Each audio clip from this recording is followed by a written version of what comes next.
you want to play D&D as a living donut, a cup of tea, or even a hamburger? Do you want to visit a twisted version of the Underdark in a world where the villains have won? Do you want to adventure in an archipelago filled with pirates and other seafarers of the Iron Kingdoms? Well, if you said yes to any one of those questions, we've got books that will provide those answers for you and much more in the latest episode of D&D New Releases. So let's get started.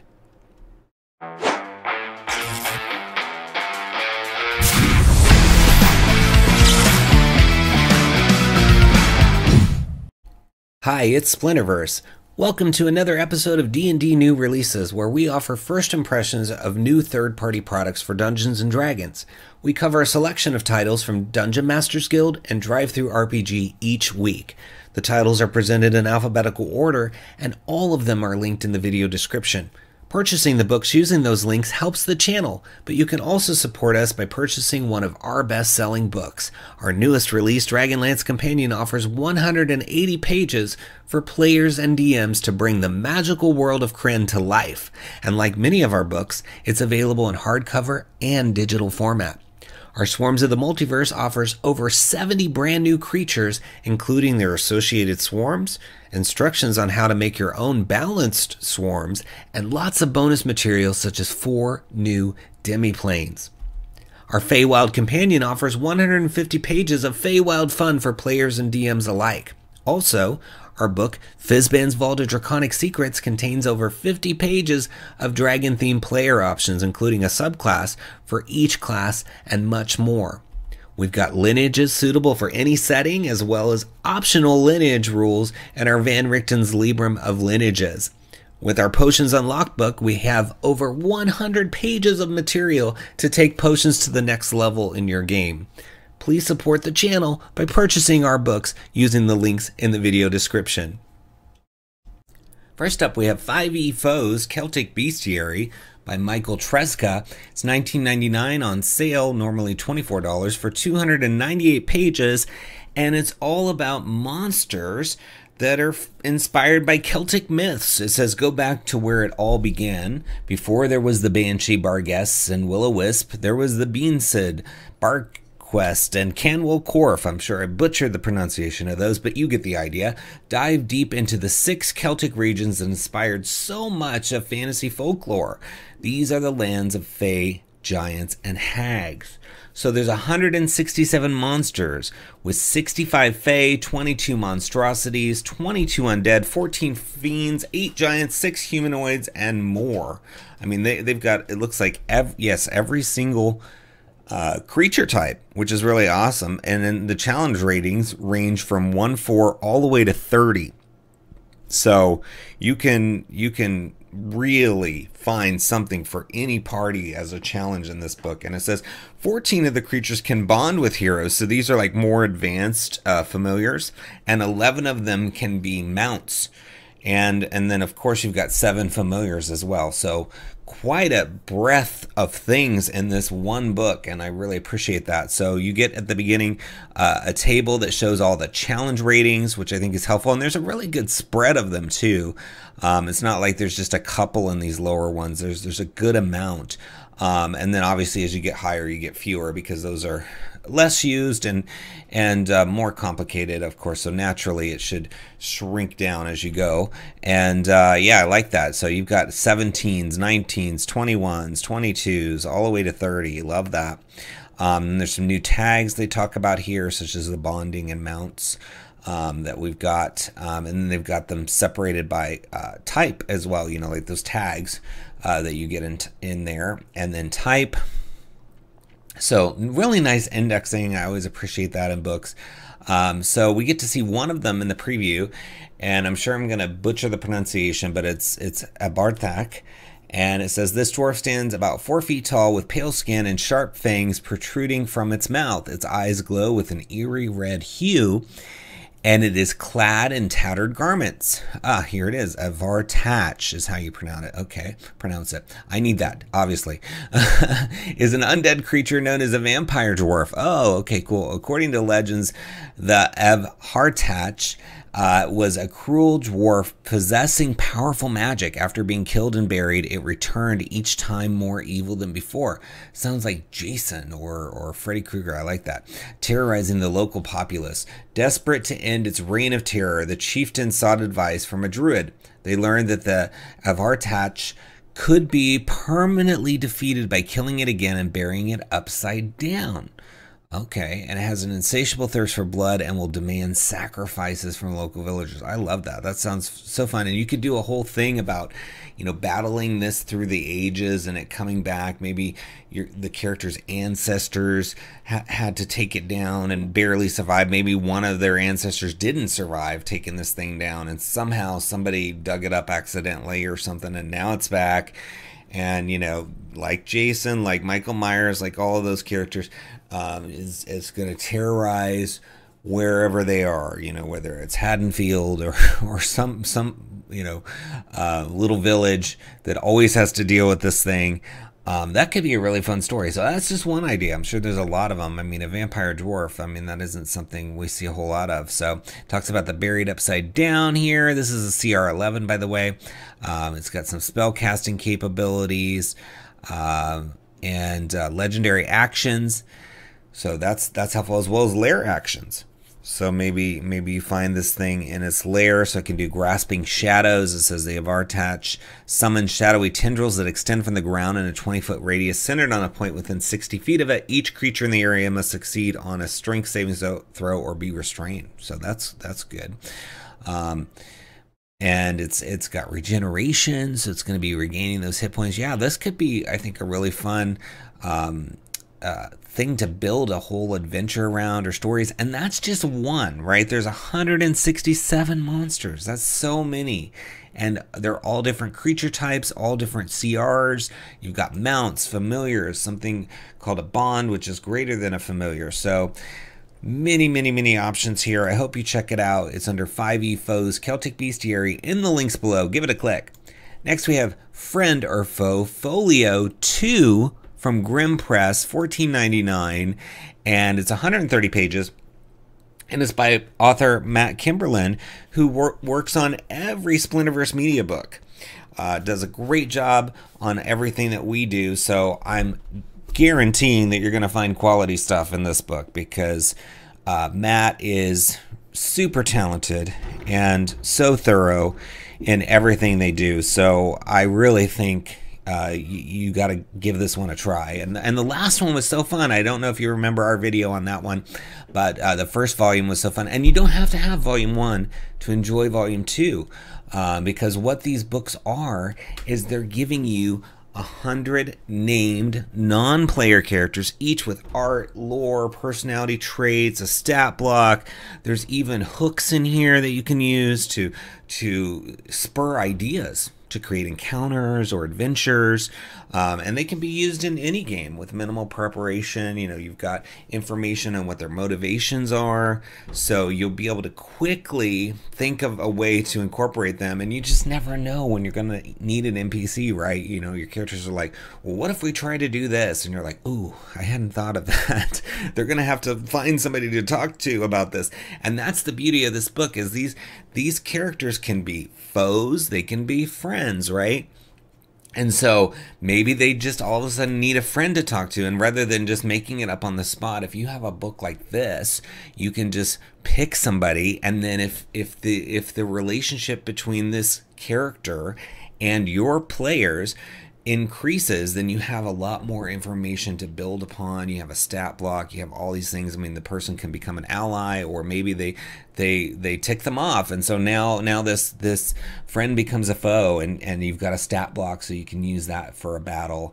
Or you can deliberately plan for them to pretend to be a friend and then become a foe. So many options when you have a book like this standing by, ready to go. You can just, even almost like rolling the dice randomizes your choices. You could just flip to a page randomly, or just kind of scroll through and then just suddenly stop on a page, and there you are, right?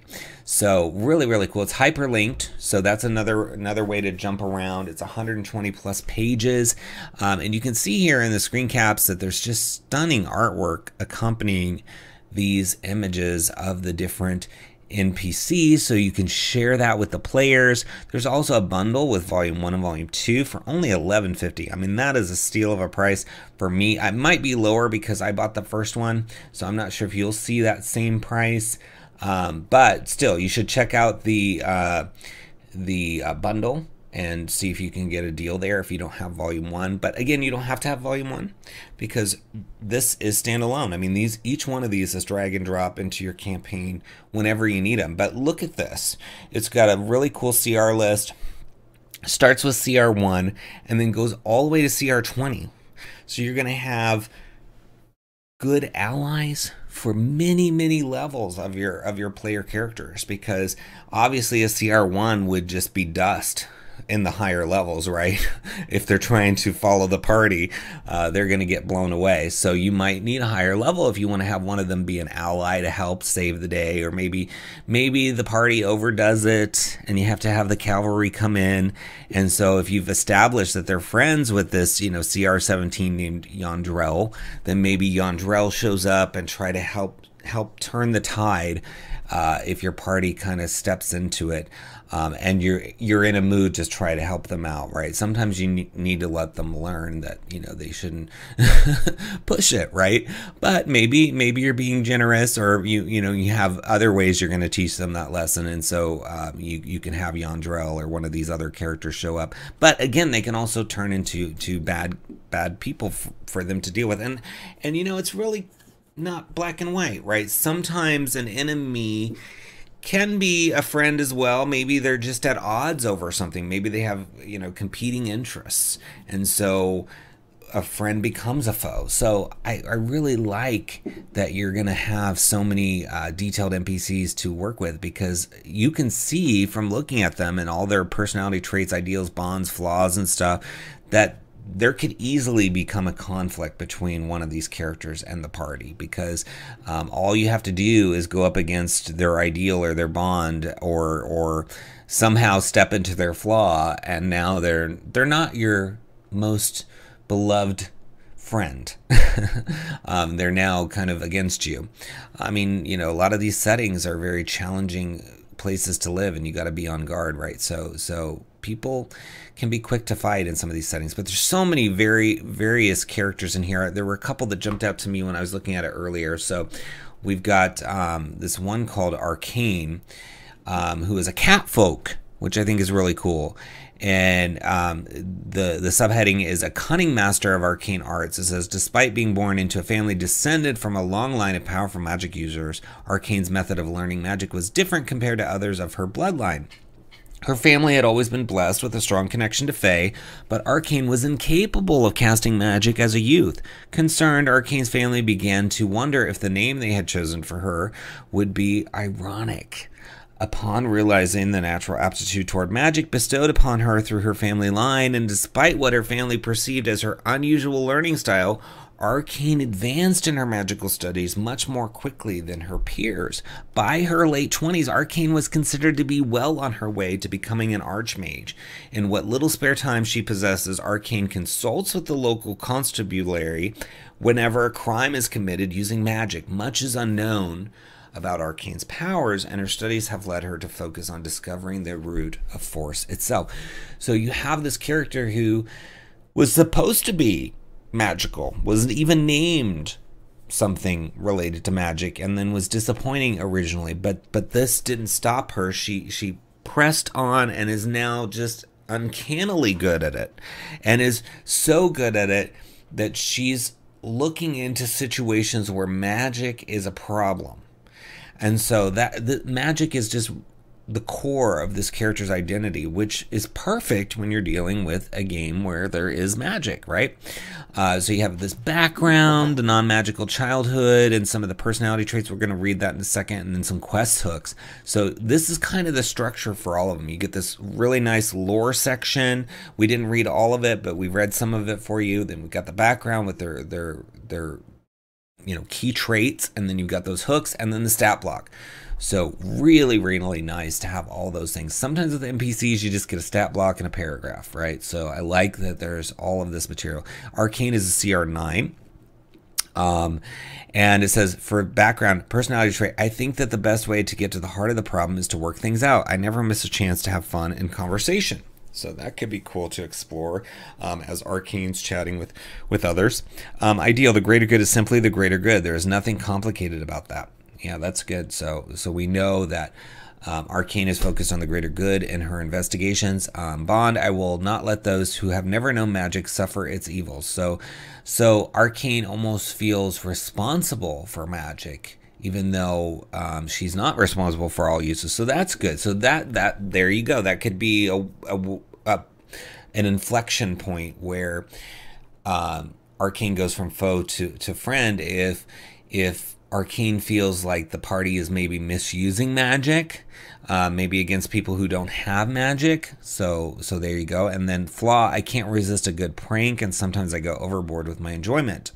So another way that they could come into conflict is maybe Arcane pulls a prank that annoys them. So the quest hook, there's two of them. It says, as elementary, random elemental energy is converging in the city, and Arcane looks to the party for aid in her investigation. The culprit is a subterranean portal to the elemental planes beneath the city. So that could be fun to discover and maybe go through the portal. Honey, I Shrunk is another quest hook. It says, Arcane has gone missing from her tower in the city. Unknown to others, she has been reduced to a microscopic size by a magical experiment. A rod left behind on the floor of her tower can replicate the shrinking effect in others. So that could be interesting, especially if the party's already come to know Arcane and maybe relied on her for some knowledge about the area. Or the magic in the area even. Maybe they go looking for her and she's down on the floor, really tiny, and is trying to get their attention. Maybe she's firing off arcane blasts or whatever, and they're like, what is that? And and then they have to figure out how to restore her, and maybe they all get shrunk and have adventures being really tiny. So that could be cool. But I'm just scrolling through. There's a bunch of really cool artwork. I hope you come read some of the other NPCs. I'm going to read a little bit more about one more of the characters here that jumped out at me. But like I said, I hope you take the time, because there are 27 pages here that you can really enjoy. So this one, 𝙁Stonefall, is really interesting to me too, a druid of entropy. 𝙁 Stonefall was born to a reclusive circle of druids and was considered the chosen child, born before a coming apocalypse. In a ritual to bring out 𝙁's power, the circle buried the child in decaying leaves, drowning out her coughing cries. The harshness of the ritual was just the beginning of 𝙁's life, but it shaped her in ways that the circle might not have anticipated. I love the visuals of that, of these, sort of decaying dead leaves encompassing this child, and they're ignoring her. I mean, it's horrific, but it's also very visual. And when you're describing things that happen, visuals are great to help people understand the story a little better. And then that carries over, because you can see 𝙁is a CR4, but in her stat block it says Petals of Decay. 𝙁targets any number of creatures that she can see within 30 feet of her with a shower of decaying petals. Each target must succeed on a dex saving throw or take necrotic damage. So really, really cool concept. And I can even picture, so many things with leaves and petals and dead, basically detritus from plants, right? Centering on this character. So we're just getting so many ideas that are jumping off the page, because, as I said, this is by author Matt Kimberlin, who is just super talented, very creative, has so many great ideas that you often enjoy in the Splinterverse media book. So if you like any of our books, you're going to love this one. And even if you haven't checked out our books, I really want you to get this, because you need these NPCs. You never know when you're going to need a CR20 friend or a CR9 friend, and they're all here. So many friends or foes, and that's the versatility of this book. A lot of books are just foes, so why not have a book that gives you both at once, and they're hyperlinked with all that extra goodness on each one. So check it out. It's under Friend or Foe Folio 2 in the links below. Give it a click. Next, we have Gangs of Calydon, and it's by Critical Crafting. It's $9.99 for 40 pages, 5th edition. And it brings to your table the dark urban streets of Calydon, first introduced in another adventure that they published. They find that Calydon's Squeaky clean, idyllic exterior is hiding corruption and addiction as various gangs and factions compete for the upper hand in the drug trade. Enter into the city's walls, but who will you side with and trust in a city where everyone is ready to betray for the highest bidder? So you get 40 pages with 5 urban theme ready to drop encounters for parties of all levels, 5 creature stat blocks, 8 VTT tokens, 13 magic items and printable ones, 6 sigils, which are a magical combination of runes emblazoned onto the surface of a weapon or piece of armor to give them a buff, or you can even put them on magic items, it sounds like. 9 new spells, 5 battle maps, 5 feats, and 3 deficiencies, a ranger subclass, and a new race called the Mouseling. So all fun stuff. And you can see here that how it's all broken down. So pretty well organized as usual, with beautiful artwork and layout that I've come to expect from Critical Crafting. They always do really good work. And I just love the art. Always, I mean, look at that. So cool. Sort of archer, gunslinger at the same time. Fun stuff. So then you get the lore of the city, which we'll read in a minute, and then there's a hazard, the flesh-eating bacteria. Then you have an encounter. So let's see. This Calydon serves as an unofficial capital for nearby port cities, including Breckenwood, Salishwar, and other smaller towns. Calydon is known for transporting goods far and wide throughout the whole of the realm because of its easy access to many different lands and goods. Calydon has become something of den of debauchery, with rampant narcotic use and criminal activity is common. The city is divided into several districts, each with their own purpose. So really interesting. And it says the various ports, sewers, corrupt dignitaries, and constant transport of goods and services in Calydon makes it a perfect location for gangs and evil organizations to take root. The Vermilion Order, the Dealer's Gang, and various alliances of Euphors, or servants of Rat Kings, are the most prominent criminal organizations within the city. And then it goes into each of those factions, which is going to be helpful. And then they've even got a flesh-eating bacteria hazard. It says in some sewers and fetid places, bacteria grows that thrives on devouring the flesh of living things. When a creature comes into contact with this disease, it must succeed on a con saving throw or become infected. Symptoms appear hours later and include open wounds appearing on the creature's skin. When the wounds appear every 1d4 hours thereafter, the creature suffers necrotic damage as the bacteria devours its flesh. In addition, the creature has disadvantage on charisma-related skill checks until it recovers from the disease. Other creatures generally wishing to avoid contact with it. The disease can be cured by a creature proficient with the healer's kit spending 1 hour tending to the infection and succeeding on a medicine check. So I love that. Diseases are not something that they've produced a lot of officially, and they're just not always in a lot of the books. So when you get a new one, I think it's really cool because there just aren't that many. And so you can pull that out of this adventure and use it on its own somewhere else. I mean, however you want to do it. And I like that you can use one of the toolkits to resolve it too. You don't see that very often as well. So here's one of the first encounters in here. Characters level 1 to 3 for this one. It's called Pay Up. It's an environment urban. It says that it can be used for characters that have accepted a deal from an unknown entity, organization, or even a known individual without understanding the consequences of their choice. In this encounter, a dealer's gangster comes to collect the character's debt with potentially deadly consequences. So it says the encounter begins as the characters are confronted by the dealer's gangster. Read the following aloud. You hear a voice issue from the shadows of a crowded street. A woman wearing gentrified clothing stepping from the hustle and bustle. Her hands appear to be metallic graphs, and an amulet ringed with magical symbols hangs on her slender neck. As you walk through the crowd, she moves to block your path, scowling at you. Time to pay your debt. She scowls, looking at you expectantly.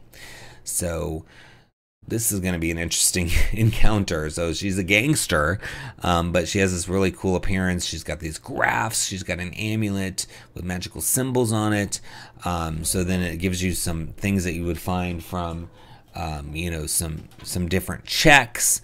And then you take it from there, and then you can see some of the cool maps. There's 5 different battle maps in here. And remember, you know, when you get these maps for this adventure, you can use them for other things. They don't have to be just for this adventure. So I always like the reusability of books. And you can see another map coming up for the next one.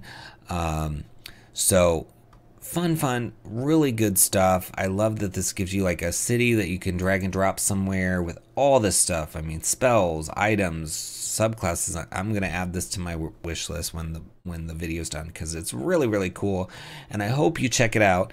It's under Gangs of Calydon in the links below. Give it a click. Next we have Gods of the Forbidden North Volume 1 from Pulp Hummock Press. It's $24.99 for 473 pages, and it's made for use with Old School Essentials, or OSR. And it says, on the Arctic frontier at the border between the mountains and the wastes beyond looms Castle 𝙤𝙤𝙤𝙠𝙨. For centuries, the Skull God ruled his domain from his blackened throne, but 20 years have passed since the routing of his armies, and the castle lies abandoned with riches unclaimed. Yet death still lurks in the shadows of the ruins, and ancient doom arises from the depths of this place. So it's a massive 3-volume mega adventure series, and it details a campaign setting, a wilderness hex crawl, a sprawling underworld connecting to multiple entrances on the surface, and most importantly, an enormous mega dungeon. Mega dungeons are awesome. So it's cool to have that. And this is the first book, covers the Arctic frontier settlements, cultures, religions, and its vast wilderness regions. It includes an urban starter quest and 5 low-level dungeons. And then the future books will do more with Underworld and the castle that was described. It gives you a whole adventure. But I mean, look at all this stuff. You know, 235 quests and discoveries, 141 new monsters, 43 magic items, 26 hazards. I mean, 5 spells, 4 random weather and air condition tables, 3 religions, 3 versions of the module's backstory.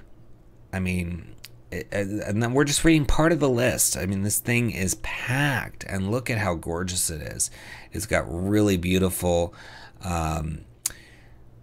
line art and pictures and so much stuff in here. I can't say enough about it. It's so cool looking. I'm just inspired looking at all these things. And so here you have this initial really fun map called the Forbidden North. So it looks like, you know, this might be like a starting city hub, and then all the way at the top you have this castle in the background. And so you might not get to that one in this volume, because I know there's underground stuff and other things that are going to happen, but it talks about the module overview in the beginning, and then it goes into all the background material, the event timeline, the different pieces of the history, the society. So this is like a setting with an adventure. So keep that in mind, because you know, it could be daunting without that setting, background information, but they've got you covered here, because they've got, you know, everything, a whole section on the city of Valkengard, for example, with the government, politics, population, districts, notable places, rumors. Then you've got, it's just so much stuff. I mean, I could sit here and read just the table of contents, because it's massive. I mean, you got magic items, monsters, even appendices with spells. So I think this is worth just spending some time looking through and just seeing how cool this is. I mean, I'm just scrolling here fast so you can see all the beautiful artwork. But there's even a section on running gods. It says, as Gods of the Forbidden North is a huge work, this section is designed to help a referee get a sense of the entire adventure as a whole. So it talks about open world sandbox, adventure, path, and how to do that. And by running gods, they mean Gods of the Forbidden North. But how cool is that? That they're really thinking through like what you're gonna need, because I mean, this is a 473 page book, so it could be really daunting, right? But I think that's awesome. I always want more and more information, and to be able to sprinkle in you know, the adventure as it's going. I mean, this book's gonna be full of things that you can just sort of drop here and there as far as information, and then circle back to it later, because this thing is so well planned out. But it says it's designed for a heroic party of 7 player characters to begin at first level and reach a minimum of 5th level by the book's conclusion, although it's technically possible for most heroes to hit 7th to 8th level if all the wilderness encounters are exhausted. Let's scroll down here and read a little more. It says, most OSR enthusiasts have been playing for decades to keep things exciting and to instill fear in their seasoned hearts. Nearly all encounters with this adventure include brand new monsters, in addition to the usual suspects found in the classic game. So that's cool. It's true. You know, a lot of OSR players have been playing forever, and to mix it up, that's cool. And you're going to have both of those options. There's also some wandering monsters. It says wandering monster tables use one of 2 formats, 2d10 or 1d100. Each monster entry has one of 3 possible frequency ratings: common, uncommon, and rare. So then it tells you like where they're set up with the wandering monster tables, and then you have monster activities. So after determining the type and number of wandering monsters, you have to figure out what they're doing, which I love. I love this table, because so often you don't get this, and so it's just like, you encounter 2 ogres. Okay, but what are they up to? what, you know, then you kind of have to make it up, right? So this is cool, because you could use this even outside this book. Even with 5th edition, you could use this table. You know, I would definitely save this somewhere handy for all the types of games you play, because you know, like I said, most of the time it's just like, here's the monsters, but it doesn't give you anything beyond that. So it says they could be fighting or quarreling, chasing or fleeing from something. They could be hunting, investigating, seeking, or tracking someone or something, guarding something, etc. I'm not going to read it all because I want you to get the book. But there's 12 choices of what they could be up to, which is way more than you usually get. So I love that. And then it goes through all the chapters. So the history of major events, the subarctic society, a primer on the cultures, races, languages, and religions found in the Forbidden North. The city is described. I mean, there's a tomb, which is a dungeon site for the first level heroes. I mean, everything. This book is just ginormous and has everything you could want, and it's going to be reusable. All these monsters, magic items, spells, you can take them out of this, use them in other old school essential stuff. So this is really a good investment, and I think $24.99 for 473 pages is good, because I've seen a lot of books at $24.99 for just 200 pages, right? So you're getting more than double that for that price. So really cool. And I mean, look at this beautiful artwork of this sort of Arctic scene with a whole army assembling. I really love it. I'm looking forward to volume 2 and 3 as well. Hopefully we'll get to see those on this series too. So I want you to check it out. You got to look for it. It's in the video description links. It's under Gods of the Forbidden North. Give it a click. Next, we have the latest from the Iron Kingdoms RPG, and they actually released 3 titles this week, but you know, we only cover 1 title per publisher, to be fair, to make room for others. But I hope you check them all out, because this set of books that they released this week are really cool. You know, I love the Iron Kingdoms. I'm always looking forward to the stuff from them. But this is the Nightmare Empire, which has a lot of options in it for you. But you can see down here there's several other things, like the Scoundrel's Guide to the Islands, and Tales from the Blackwater Cantina. Those are all part of this sort of trio of books that they put out this week from Privateer Press, and it's $24.99. It doesn't say how many pages, but it's for 5th edition, and it says Nightmare Empire casts a spyglass on the Shard Islands and Cricks. The massive archipelago contains numerous islands inhabited by unscrupulous pirates, bold seafarers, and the ranks of the undead. It expands the setting of Iron Kingdom's Requiem with a comprehensive region to explore, one with its own stories, intrigue, and perils for characters to experience while traveling the high seas. If you've ever wanted to cross swords with legions of machine-enhanced undead on the deck of a warship, longed to play as a wraith who wields a pair of pistols, or sought to command a black iron hulled war machine, this is the book for you. I love that. Yeah, all those things sound like fun things that you want to do. So you've got this whole table of contents. goes into like the background on the setting, but this particular book out of the 3 that they released is focused on player options primarily, but they have the setting books as well, so I hope that you check them all out. But they've got races in here, subclasses like the Blood Witch, and other subclasses. Oh no, sorry, that's a class, not a subclass. So the Blood Witch is a class, Raider is a class, and then you've got subclasses for all the traditional classes that are part of Iron Kingdoms. And then you got adventuring companies, magic, like becoming, there's an Iron Lich, something like an Iron Lich that I guess you can become. There's gear and necrotech. I mean, just so many things. And then here's a map of the archipelago, so you can see all the different islands that you could travel to. There's quite a few of them too, and there's some that are unmarked, so you could make those into whatever you want them to be. You've got Cricks. And then, I mean, Iron Kingdoms always brings the art. I mean, look at this. I love this. All this, you know, green energy coming through. Some of this mechanical horde of things going on here. It says the Nightmare Empire awaits. For centuries it has haunted the coastline of the Iron Kingdoms, crouched like a patient predator atop the rocky crags and jagged shores of the Shard Islands, an empire where the dead outnumber the living, ruled by a god incarnate. Though it has stalked the peoples of the mainland for hundreds of long years, the Nightmare Empire remains an impenetrable mystery to most, and almost none are aware of its true nature or purpose. So that's cool. It's been nearby, but it's been mysterious, so it's like you're finally uncovering it, and there could be tons of rumors about what is up with this area, and that could be really cool way to get the characters excited about going there and being some of the first from the mainland to encounter it.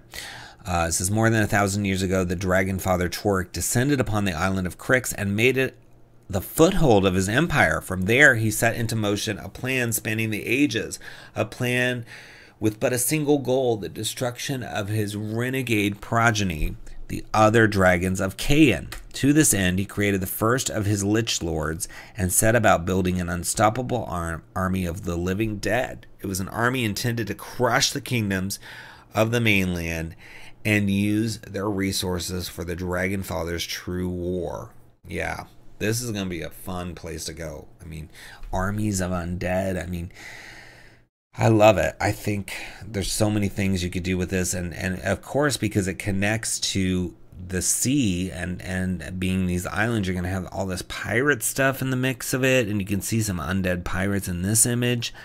I mean, they're battling, they're hitting each other with bottles and all kinds of stuff going on. I love it. A wealth of character options open up the Nightmare Empire like never before, from choices as playing as various kinds of undead to new classes, gear, backgrounds, adventuring companies, and rules for terrifying Helljacks and Bonejacks commanded by Crixian warcasters. The second half of the book offers everything players and game masters need to join the ranks of the Nightmare Empire or to strive against it. I love that. So cool. So yeah, you can play on either side of this conflict. So really, really cool. You know, Iron Kingdoms is just always good stuff, great artwork, and just building upon what they've done already with their setting. So whether you've played the other stuff or not, I think you should check this out, because you could start your experience with Iron Kingdoms with this brand new area, this brand new region that they've opened up with this series of books. So look for it in the video description links. It's under Iron Kingdoms Nightmare Empire. Give it a click. Next we have Legends of the Bards, a collection of tales and songs from Wyvern Blade Games for 5th edition, and it's $4.99 for 50 pages. And it's basically everything you could ever want if you want to portray bards as a DM or you want to play as a bard, because they've got tales, songs, and performing techniques that you can use in addition to mechanical stuff. So you're getting, you know, bard lore, but you're also getting a subclass like the College of the Skald for a Nordic-inspired one.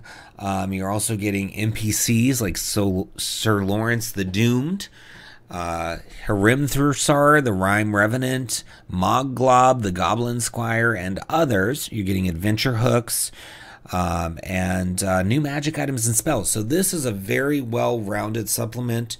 It gives you a little bit of everything so that you can pick and choose what you want to use, either for your players, for your setting, or both. And, you know, don't forget, player options can always be used on NPCs and villains first before you try them out with players, or simultaneously. So I love player options for DMs as well. So let's look inside. We're getting to see kind of in the middle of the book. So what you get is in this sampling, you get a lot of stories that you can actually have the character read, whether it's an NPC, or you can even give it to, maybe you have a player that wants to really get into character and read one of these, or maybe they purchase this book and they ask the DM, hey, can I do this? And there's poetry in here, there's songs. I'm not going to sing any of the songs for you, but I will read one of the stories, and there's so many great ones to choose from. But there's this one called A Wizard Most Foul that I thought would be fun to read for you. It says, settle down, friends, and lend an ear to the tale of 𝘏𝙤𝙬𝙧𝙬𝙧 the Eloquent, Elston for short, a wizard of high esteem and dubious precision, as you'll soon see. Elston was famed throughout the land for his skill with spells and enchanting oratory. However, one sunny afternoon, all his eloquence was useless when a spell went astray. Elston, you see, demonstrated a polymorph spell to a group of students. He'd chosen a chicken from the market to transform into a majestic eagle, a sight sure to impress his young audience. With a flourishing wave of his wand, he began the incantation, but alas, he stumbled, and his wand veered off target. Rather than pointing at the unsuspecting chicken, it was aimed squarely at himself.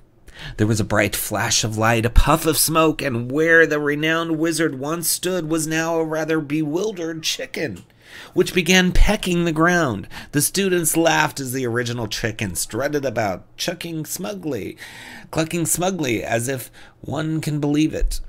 For a lengthy spell, Elston clucked and pecked with an enthusiasm that would make any hen proud. His students roared with laughter, some falling off their benches, others rolling on the ground, gasping for breath between bouts of mirth. Every squawk Elston made resounded through the halls. One pupil waved a white flag as if surrendering to the onslaught of laughter, while another mimicked Elston's new strut, feathers and all, causing another bout of giggles. Eventually, a sympathetic, albeit teary-eyed apprentice caught his breath long enough to reverse the spell. When the smoke cleared, there stood Elston, back in his human form, his face as red as a rooster's comb. With a cluck, a huff, he gathered his robes around him, trying to regain a sliver of his dignity. But alas, the original chicken, still very much a chicken, had the final say. It darted forward, pecking at Elston's robe, plucking a feather from his hem, and then strutting around, flaunting its trophy. The hall erupted again in laughter. Even the portraits on the walls seemed to be joining in the fun. This time, Elston could do nothing but join the laughter. His departure more a shuffle than a storm off, the echo of his chicken impersonation following him out the door. So you see, this is just a tale that fits in these settings that we play this game in, and that you could have your bard player relate, a bard mentor that's an NPC, or even a non-bard sharing this story in a tavern. And then there's tips on how to use this stuff in your game, because of course you could turn that into an actual encounter. You could have this actually happen in front of the characters too. So many ways to use stories. I love stories in these kind of books because they're inspirational and can truly be turned into an encounter. Every step of it was there. You could have that whole thing happen and an apprentice show up to reverse it, and in front of your players, just to make the area feel magical, or to introduce a character. And like I said, that's just one aspect of this book. There's mechanics in here with these subclasses and spells and magic items.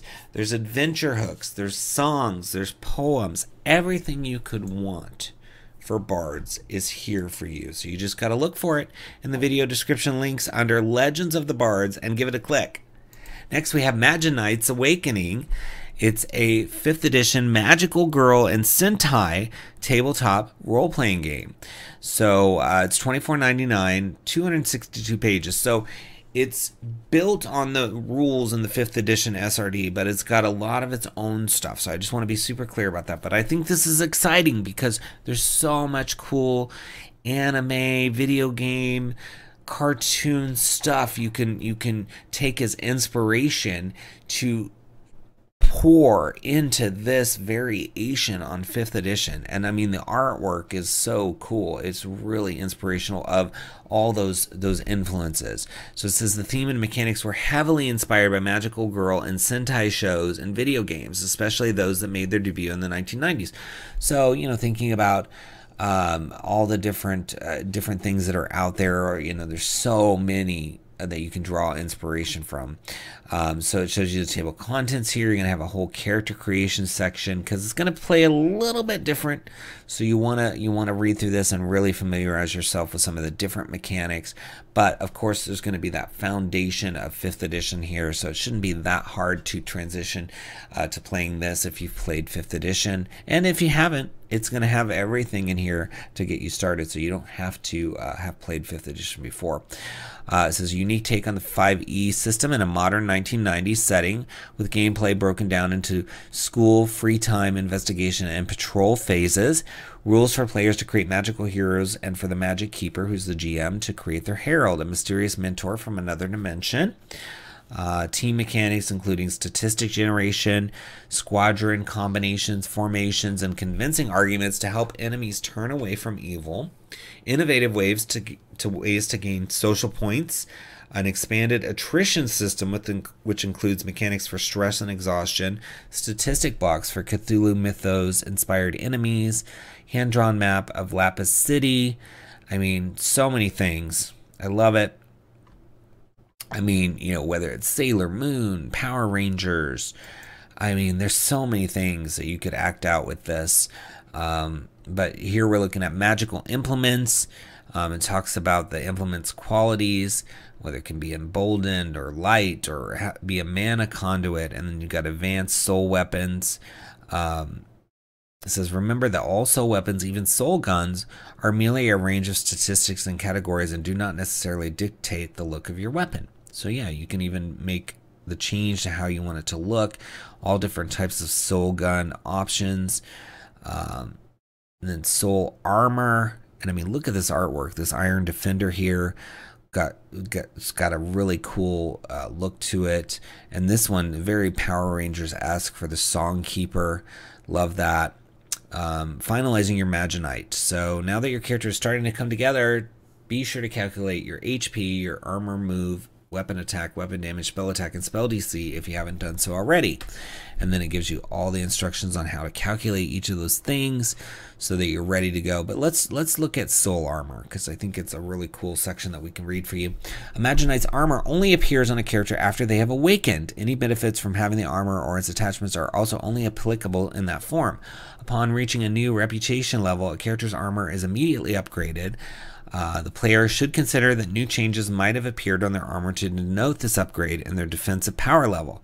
For the Knight's Force Shield, this additional armor can be taken for free at any level and added to your soul armament repertoire.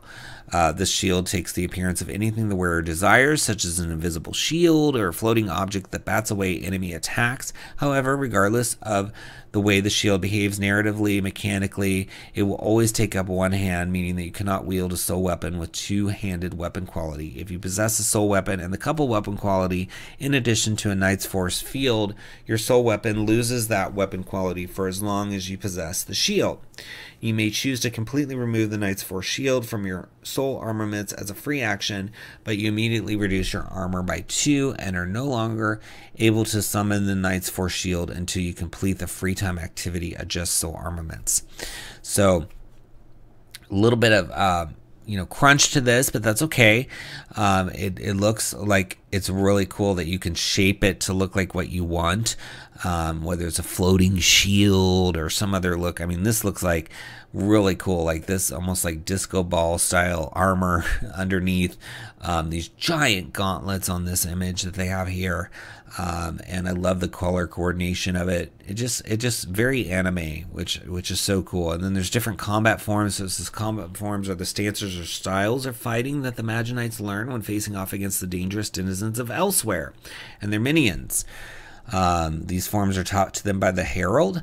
First level Magi-Knight gains access to one combat form of their choice from the following list and can learn others as they level up. So then there's all these options. I mean, this is a whole new world.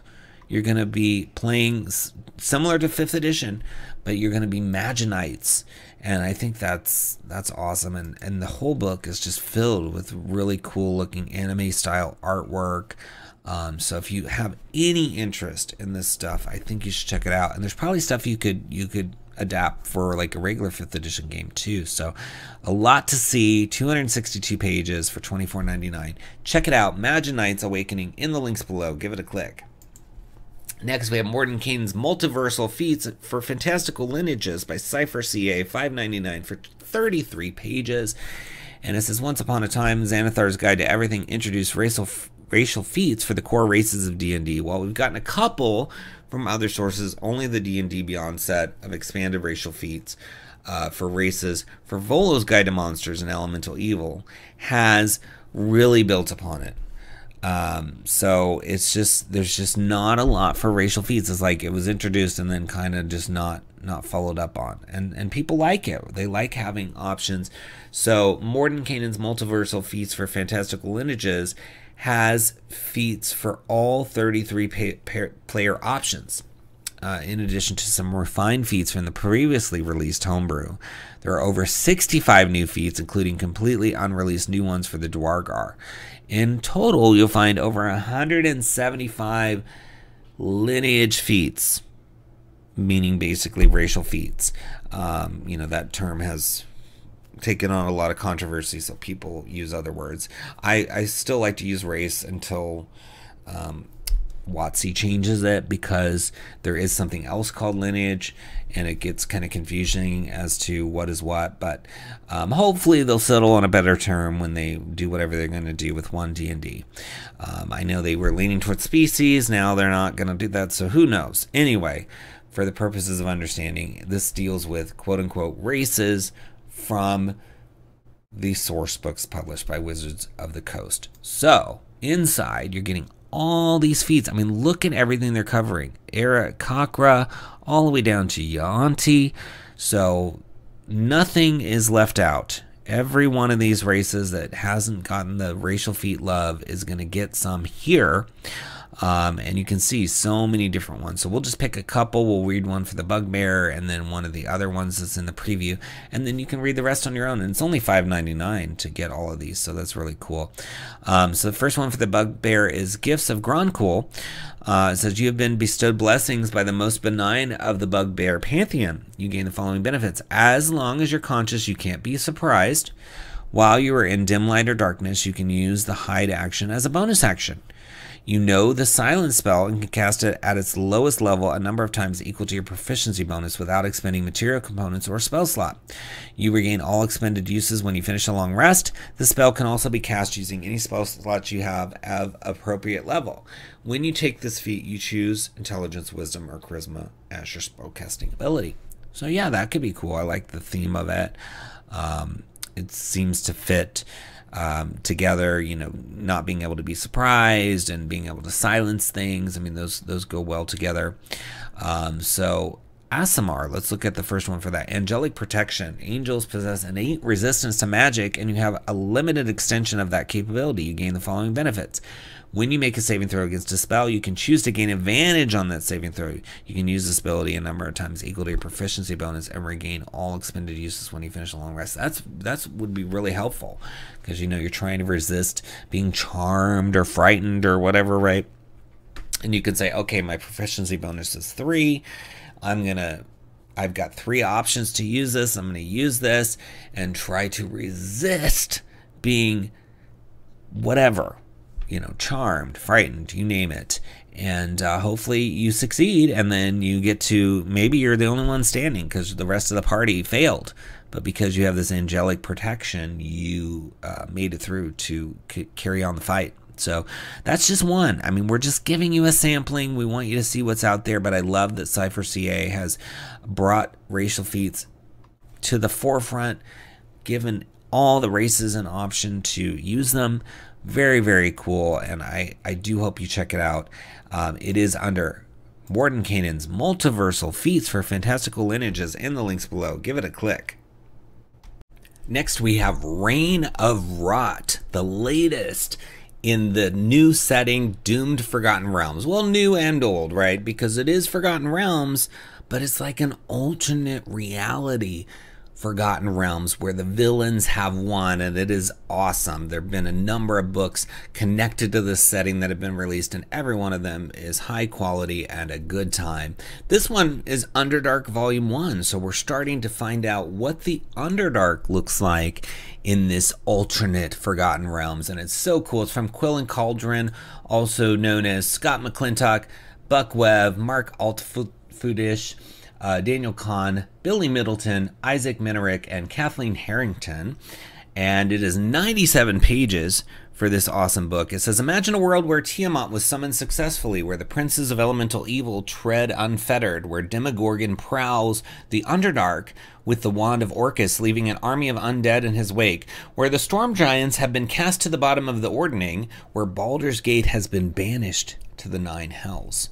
Imagine a world where good has lost and evil prevailed. So all those previous modules set in the Forgotten Realms were unsuccessful. Maybe your party wasn't there, and so now you're dealing with the consequences. It says demons and devils rule below. Menzo Baranzan is a ruined shell of its former self. Blingdenstone is now ruled by the Pudding King and his gelatinous royal court, and every day more and more creatures fall under the sway of 𝙤𝙬𝙗𝙗𝙗, the newly empowered demon queen of fungi. So welcome to the Doomed Underdark, right? It definitely sounds different, and we've got some interesting creatures from there as well here. And you get all sorts of stuff. You get demon-tainted Underdark, an expanded version of Mantle Dareth that can be used as a quest hub for any Underdark campaign, abyssal hazards, fiendish fungi, and new magic items, improved and updated stat blocks for all of the demon lords, including Lolth, Queen of the Demon Web Pits. And then there's also an epic adventure that will take characters all the way from Zymorvan Hall to the festering fungal heart of 𝙤𝙬𝙗𝙗𝙗, and I think it goes from levels 1 to 7. So this is volume 1, right? So you can continue on with other Underdark stuff probably in future volumes. But there have been a number of books. I think this is the 5th one in the series for Doomed Forgotten Realms. And then, of course, there's other awesome titles by Quill and Cauldron as well that you should check out, especially if you're interested in epic play or playing on some of the other planes. But this series has just been so cool to see the alternate versions of everything. So inside, they have information on the Doomed Underdark, what's different, what's new, what to understand. All these demon lords are going to be involved, so you want to understand them, and they've got a section on that. Then each of the locales, and let me tell you, there are some stunning maps to go with these locales. Hopefully we can see some in this preview that I can show you, but they are just really well done. It brings the Underdark to life in a whole new way. And then talks about navigating in the Underdark, and then of course the adventures here. And then you've got an appendix with demon lords, monsters, magic items, all the good things that you're going to need if you're going to run an adventure here, whether it's the one in the book or your own. I'm sure with everything that's in here, you could create your own, because I mean, look at this stunning art. I love this fungi queen they've got. And then you've got chapter 1, which goes right into what are we dealing with here. But it's beautiful. So there's the demon lords of the abyss here, just fun.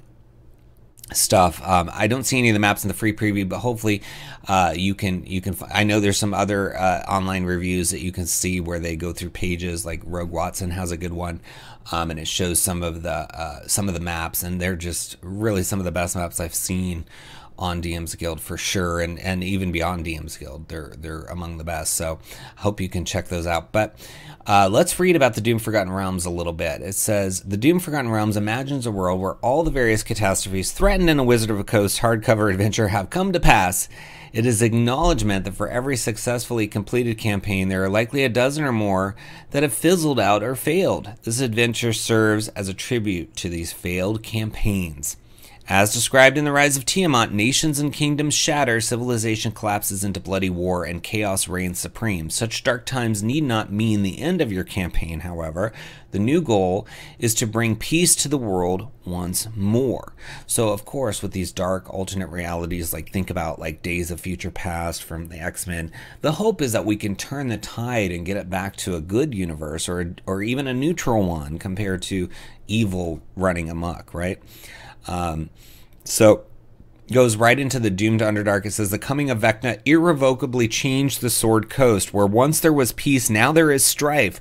Where once there was hope, now there is despair. Where once there was order, now there is chaos. As above, so below. So right, you know, all these things happened above ground to make everything worse. So of course that's naturally gonna filter underneath the lands, right? So it says, it was Gromf Bayaner, the drow archmage of Minzoberensen, who brought doom to the Underdark. Manipulated by Lolth, the demon queen of spiders, as well as the archlich Vecna, Gromf inadvertently cast a spell that summoned innumerable demons and demon lords into the Underdark.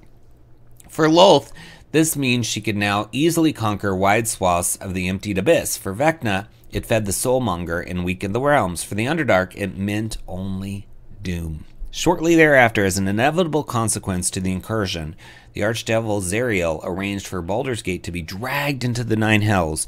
In its place was left a gaping crater leading straight into the Underdark. Zariel, refusing to allow the demons to rage across the material plane unopposed, established Helldoor's Gate, an infernal beachhead amidst the craterous ruins of Baldur's Gate. Now, years later, unbeknownst to most surface dwellers, a new chapter in the Blood War has begun, one that might have multiversal consequences. Demons and devils battle tooth and talon, leaving carnage and ruin in their wake. Thus far, their battle has been confined to the Underdark, but it is only a matter of time until it explodes upwards and consumes all of Faerun. So I love this so much. I mean, it's really so well thought out, and one of the best things I think about alternate reality content is that it subverts your expectations. So maybe you're super familiar with Forgotten Realms all the way back to earlier editions, right? All the way back to like 2nd edition. I think that's when it premiered. And you may have played this for decades. And so you have thoughts about what Baldur's Gate is. You have thoughts about what Faerun has and doesn't have, and the Underdark and what it's supposed to be. And so this is going to turn everything on its head. You're going to go through an experience that is not going to meet the expectations you have from your years with Forgotten Realms. But then there's going to be all these Easter eggs of like alternate versions of things and characters in places where they shouldn't be and characters that are supposed to be there that aren't.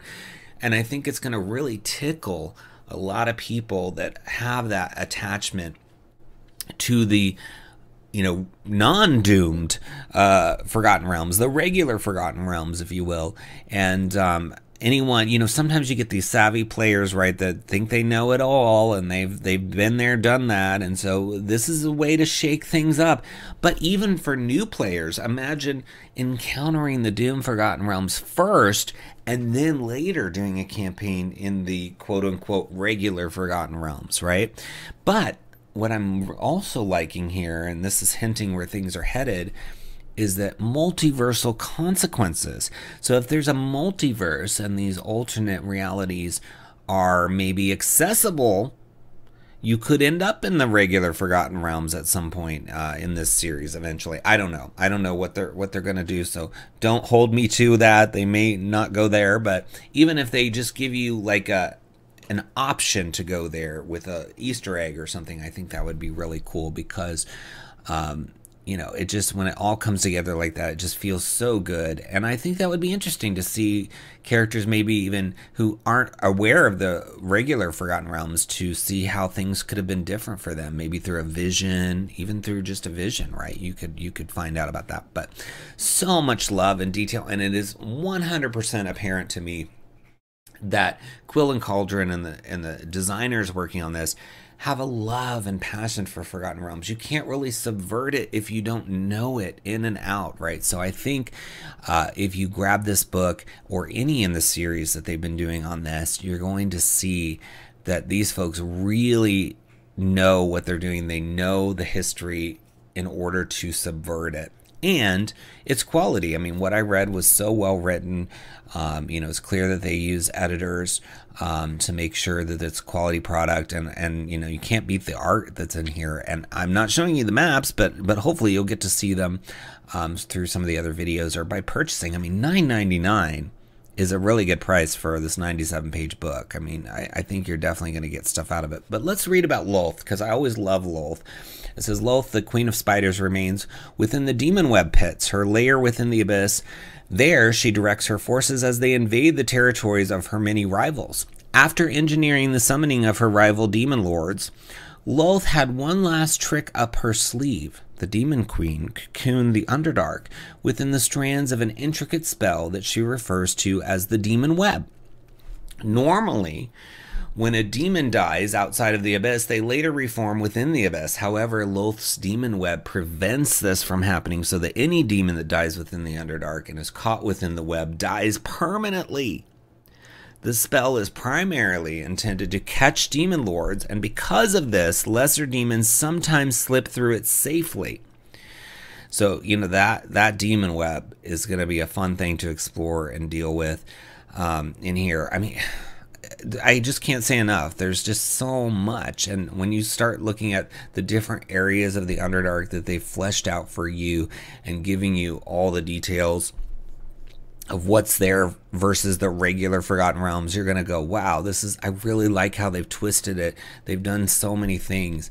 And I mean, you could even use this, you know, if you want to have something strange happen in the regular Forgotten Realms, and just even for a vision, a dream, a short encounter, characters from the regular Forgotten Realms find themselves in one of these places, one of these twisted versions of the Underdark, and then they pass through another portal, or the magical misfire that caused this is undone, and then they're back in the regular. I mean, even just to mix it up a little, you could use this book. You don't have to necessarily play the whole Doom Forgotten Realms, although I think you should. It's so fun. And for Splinterverse fans out there, I should mention that there is a reference to one of our books in this book. There's actually something from one of our other titles that is part of one of the encounters in this book. So if you're a fan of our books, you're going to want to grab this so that you can get another usage of our books as well out of this one. But I mean, you just can't beat the price. I just don't know how. You know, I'm sure these maps cost a lot to make, and $9.99 is just a steal of a price for so much in this book. To really bring this twisted, alternate Underdark to your table. So I really want you to check it out. It's in the video description links. You know the drill. Look for it under Reign of Rot and give it a click. Next we have Silverplate Campaign Setting, and it's for 5th edition from Dream Realm Storytellers, who've done so many great titles. You know, a lot of Norse-inspired titles. They've got a number of settings. They have a sort of a good and evil thing that they've done. I've purchased quite a few of their books, and this one's going to go on my wish list as well, because it's just quality. Every time I see Dream Realm Storytellers, I know it's going to be gorgeous. I know it's going to be well laid out. I know it's going to be fun. And that's what you want. as a publisher. That's what you want, is that association with fun and quality. So, you know, I like to go back to those publishers where I'm experiencing that, because, you know, we need to reward that. When we see the good stuff, we should keep buying their books so that they continue to produce stuff like that. You know, it's like a diamond in the rough. And so this one's 281 pages. And it's a really cool amount of material in here, and it says, step into a world where gastronomy meets fantasy in the tasty lands of Silverplate. This delectable yet brutal 5th edition experience invites you to explore a realm where culinary magic and epic adventures intertwine. Unleash your inner food hero as you embark on a journey filled with savory quests, flavorful characters, and a feast of immersive possibilities. So good. I mean, this, I would have never in a million years thought to do a setting like this, but it is awesome. I think what a cool idea. I mean, look at the food you see here. This is living food. This is a donut who is a hero. This is a corn cob that is a hero. And there's some sort of candle thing here that looks also to be a hero. So maybe it's a machine, maybe it's a cup of tea, I don't know. But for $30, you are going to be able to play as, it seems like you can pretty much pick any food you can imagine. So if you have a favorite food, you can play as that.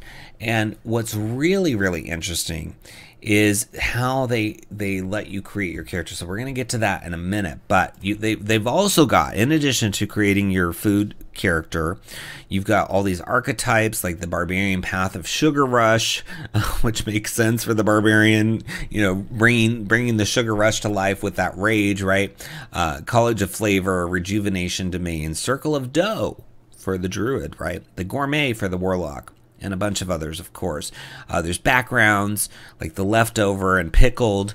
There's feats, new conditions, deities, and a whole setting, background information on that setting. Because again, this is 281 pages, right? So you can have everything you need for players and DMs.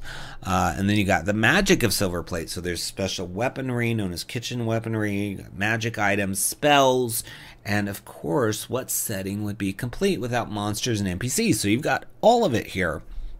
In one book for $30, you're going to have everything you need to do this. I mean, look at this sprinkled cupcake wielding what looks like a sugar plum wand that they're going to do something with. So that's awesome. I love the fun artwork in this. I mean, this is really like unfettered imagination, right?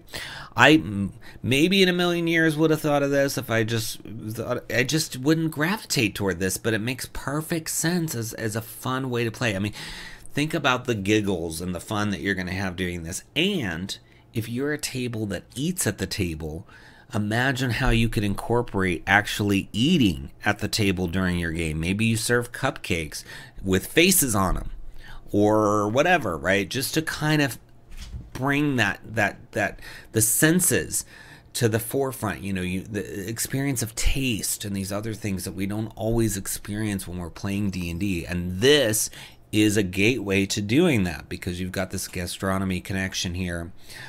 So maybe you're a cook and you've been dying to get, you know, people to try some of your recipes. This could be you're in with your D&D group here, because this is for a 5th edition. This is full on D&D. But what they do, which is really cool, is, you know, races have been controversial and challenging in 5th edition.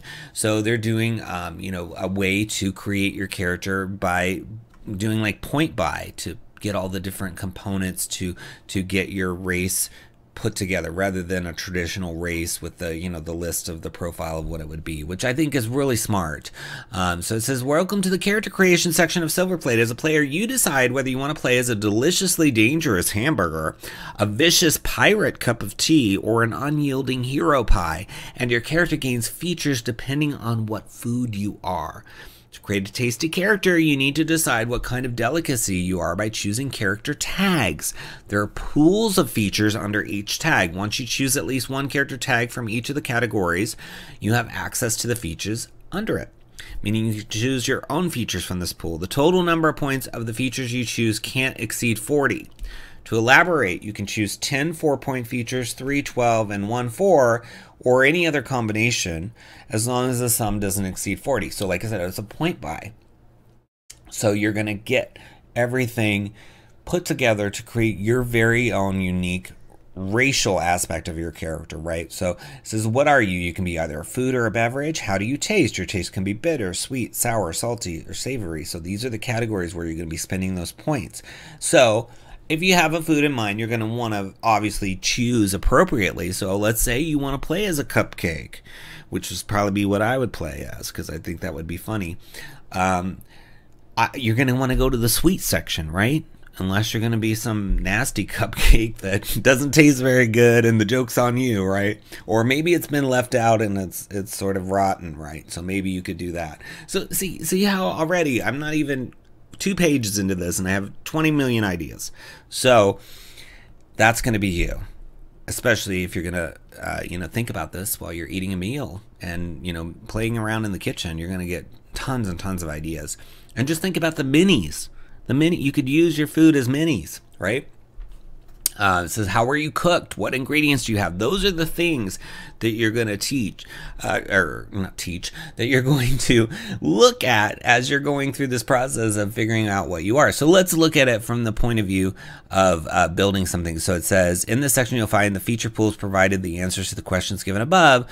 Please note that you have the following features no matter what. So you get an ability score increase, you get information on your age, your size, your speed, language. So that's automatic for your racial stuff normally, right? And then so the food, what kind of food are you? It says food people are those whose body consists of solid materials. They have been fighting for a place in Silverplate since the first age. So let's assume that we're going to be a cupcake. So I can choose preservable. Cold preserves your body to a certain extent. You have resistance to cold damage and you are unharmed by temperatures as low as -20 degrees Fahrenheit. Also, your con score increases by 1. Or I can be solid structure. Your body consists of solid material and is durable. You have proficiency in con saving throws. Then there's dark vision, food skills. You are taught the ancient ways of food people. You are proficient in either animal handling, athletics, or survival. So I can buy any of these, right? I can pick which one I want. So maybe aroma sense, you have a keen sense of smells and action. You can sense the presence of food folk within 30 feet of you and can tell if they are a food or a beverage. This feature doesn't reveal the creature's location or number. So that could be fun. Maybe we spend 3 points on that. We're not going to be a beverage, so we'll skip all that. And then we're going to say that we're sweet, so we're going to skip bitter. So we'll say we're candied, which is 12 points, so we're at 15 now. You can candify your body, making it harder without using an action. When you choose to do so, you gain a +1 bonus to AC for 10 minutes. And then you have to finish a long rest to use it again, and it becomes higher as we level, right? So already we spent 15 points. We picked some unique things about ourselves. So you can see how you're going to be able to customize, right? They got jelly-like, they got sweet tooth. So I like this sweet tooth. You are intensely sweet. Whenever a creature hits you with a bite attack, it takes a poison damage. So that could be fun. Irresistible, sweet words. And then it goes sour, salty. I mean, there's so many combinations. And if you think about adding these all together in so many different ways, the final versions, how many different options you're going to have. I mean, dairy, fried, baked, roasted, boiled, steamed. I mean, we're on so many pages of this, right? You can really amp it up and have just infinite possibilities. I mean, I can't even calculate how many variations you can make with all of these options, but I just love it. And I love how they're kind of categorized by blended, squeezed, all these different options. Fast food, coffee, cupcake. Oh, here's a whole cupcake. So here's an example for you. It says this cupcake with vanilla filling has been decorated with fresh strawberries on top. Cupcake has the food character tag. This cupcake has taken the aroma sense and dark vision. So that's how they got their first 7 points. Cupcake is usually sweet, has taken energized and sweet too, so it's 9 points. And then it goes to the ingredients and then how you were cooked. And you can see how this is going to really play out to make every character so unique, right? And just think of the fun names. Like you could call yourself Sprinkle or you could call yourself filling, or some or some funny combination of silly words like that, or even use some of the names from like a place like Sprinkles that sells these fancy cupcakes, right? You could steal one of their names, or like a Starbucks treat, you could call yourself Birthday Cake Pop, and that could be fun. I mean, it doesn't have to be super serious all the time in D&D, right? And so this, I mean, how can you not smile when you see a hamburger in a knight's armor? I mean, I'm on board. I'm ready, and this donut gets me every time somebody took a bite out of the top of him. So cute. But then there's archetypes in here, like we talked about the Sugar Rush. I mean, you're getting to see 40 of the 281 pages, so you can really see the quality level of the editing and the layout and the writing and just the fun that's going to be on display. And honestly, they're being so kind as to give you the full character creation section for you to review. Like, I mean, you're getting everything to make your racial equivalent, right? And so you could sit here and just make several characters using this preview and just kind of see how it feels to you and how fun it would be for you before you purchase. So I'm loving it. I mean, look at this stack of pancakes, with a cool staff that has like a lantern on it, and here's a coffee cup. I mean, if you're a foodie, you have friends that are foodies, this is a definite. Or if you're just somebody who wants to giggle and have a good time and get away from some of the serious games that tend to be most of the settings that we get, I think this could be really fun. Maybe you have somebody even who just is hesitant to play because they see it as too dark or too triggering. And maybe if you can get them to focus on the food creation part of Silverplate, you could really have fun. But I mean, we're just scratching the surface in this video. We're just giving you the overview, but I want you to remember this thing has a whole setting. So Silverplate is sort of the location, right, of where all this stuff is happening. So you're going to get the backstory on how did all these food creatures come to life? Like, how did that even happen? So that's going to be fun to explore. I mean, again, I think this is going to be $30 well spent. And you're going to be supporting a company that is consistently putting out quality third-party material. And that's important because it gets harder every day to be a creator in this environment. And so we got to keep uplifting and supporting these awesome creators that we're looking at on this show. So look for it in the video description links. It's going to be under Silverplate Campaign Setting, and get your food on. Now we come to that part of the episode where we talk about titles that we just don't have time to take a deep dive into, but we want you to know that they were recently released so that you can explore them on your own. And first up, we have Agents of the Empire Episode 1 Razorfin from the wonderful folks over at Ghostfire Gaming. They always do really awesome stuff, so I'm sure this is no exception. It's $17.99 for 96 pages, and it's a 5th edition adventure, and you can see it's got some sci-fi feel to it, so it looks pretty fun. We also have Arthurian Artifacts Volume 1 from Caliborn Studios, $9.99 for 27 pages, and of course it's focused on items that are King Arthur and Arthurian mythos themed. We've got Artifacts of Antiquity Volume 3 by Timothy Lopez, suggested price of $1.99 for 14 pages.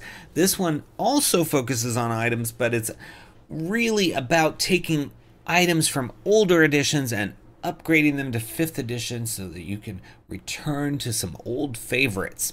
Then we've got Boss Fights for 5th edition from Kobold Press, and this is all about giving you reference material and NPCs that you can use to bring boss battles to life. It's only $4.99 for 17 pages, 5th edition.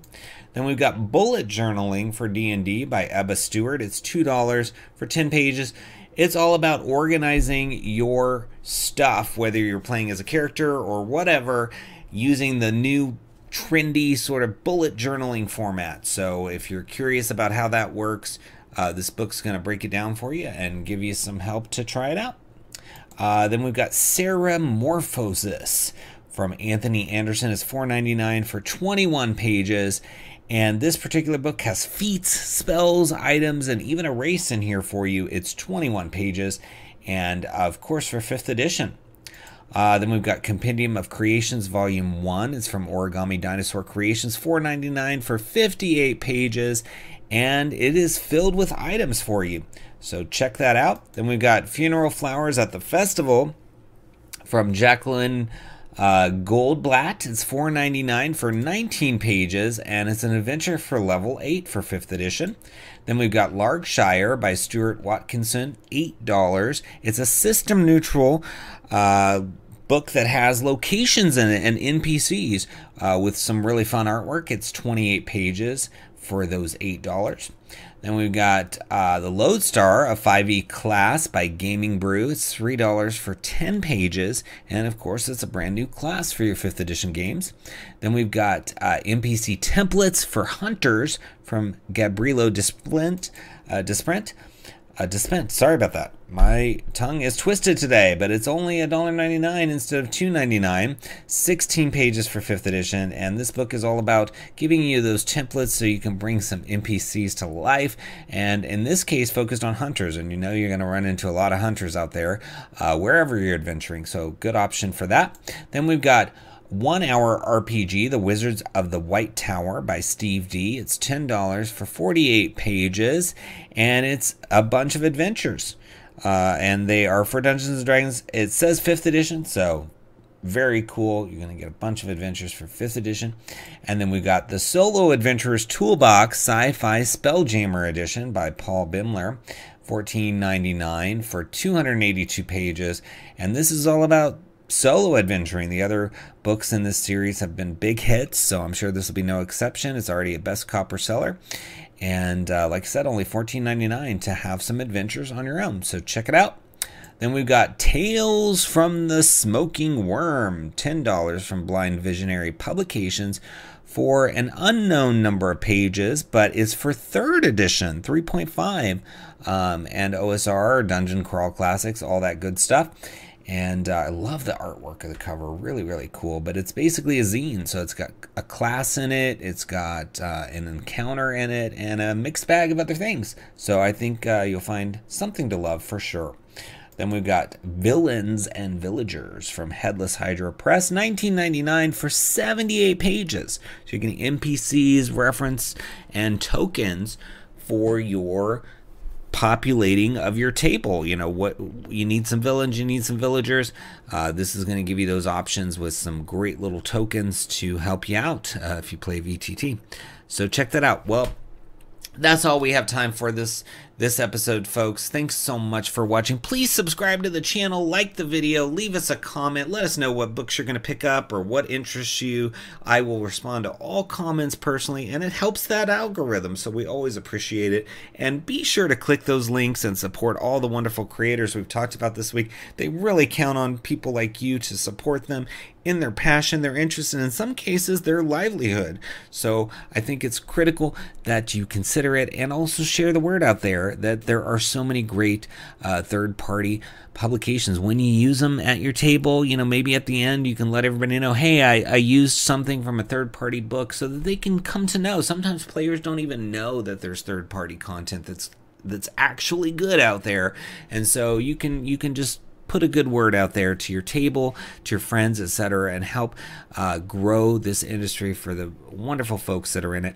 And when you click those links, if you purchase anything, even if it's not something we talked about today, you're going to be helping this channel with a small affiliate fee. So we love it when you bookmark one of our links and use that to go to DriveThru or DM's Guild, because then every time you shop, you're helping us a little bit, and we absolutely love that. But you can also look at the 7 books that we published. They are down in that video description with a list of links for our books, as well as at splinterverse.com. So if you want to see whether it's our Mithril best-selling Feywild Companion, our Platinum bestsellers like Fizban's Vault of Draconic Secrets, or Dragonlance Companion, we got you covered there. We got books on swarms, potions. It's all there for you to check out, and you gotta follow us everywhere at Splinterverse, because later this year or early next we're gonna do a massive Kickstarter.